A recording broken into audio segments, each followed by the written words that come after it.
গোবিন্দ ভজনে করব করব বলে কালো চুল সাদা হয়ে যায়। ধীরে ধীরে আমার নয়নের দৃষ্টিশক্তি কমে যায়। এমন একটা সময় আসে রে ভাই,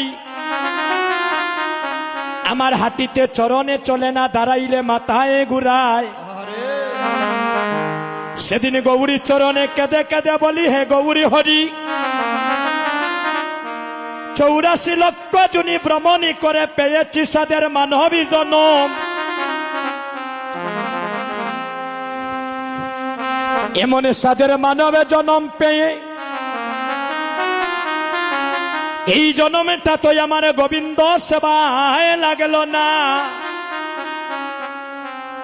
এমন সাদের মানবে জনম পেয়ে মায়ারে সংসারে মায়ারে মুহে পড়ে রইলাম। এমন ভজন যজ্ঞ দেহ পাইয়া একদিন ভক্ত সঙ্গ করিলাম না। আমার তো সনম তরি গাটে বান্দা, যেদিন তোমার ডাক আসবে আমাকে সেপারে চলে যেতে হবে। মাগো, আসার সময় একটা নদী পাড়ি দিয়েছিলাম, সেই নদীটার নাম হলো ভব নদী। আর এই মানব লীলা সাঙ্গ করে যেদিন সবাই যাব, একটা নদী পাড়ি দিতে হবে, সেই নদীটার নাম হলো বৈতরণী নদী। সেদিন তোমার সঙ্গে স্ত্রী যাবে না, পুত্র যাবে না, লক্ষ লক্ষ টাকা ব্যাংক ব্যালেন্স করা সেগুলা তোমার সঙ্গে যাবে না। একমাত্র যাবে মধুমাখা কৃষ্ণ নাম। এমন সাদের ভজনে যজ্ঞ দেহ পাইয়া আমার এই দেহটা তো গোবিন্দ সেবায় লাগেল না।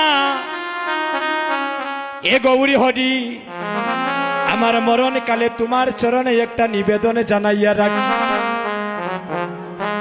এবারের জন্মটা তো আমার বিপলে চলে গেল, যদি তুমি আবার কৃপা করে আমাকে মানব কুলে জন্মে দাও। এই দেখেন ভক্তের কথা, যদি তুমি আমায় মানব কুলে জন্মে দাও, তাহলে আমাকে কোনো ধনীর ঘরে জন্মে দিও না, আমাকে কোনো কোটিপতির ঘরে জন্মে দিও না। জন্মে যদি দাও গৌরী হরি, জগতে একজন কৃষ্ণ ভক্তিমতী মা দিও, আর একজন কৃষ্ণ ভক্ত বাবা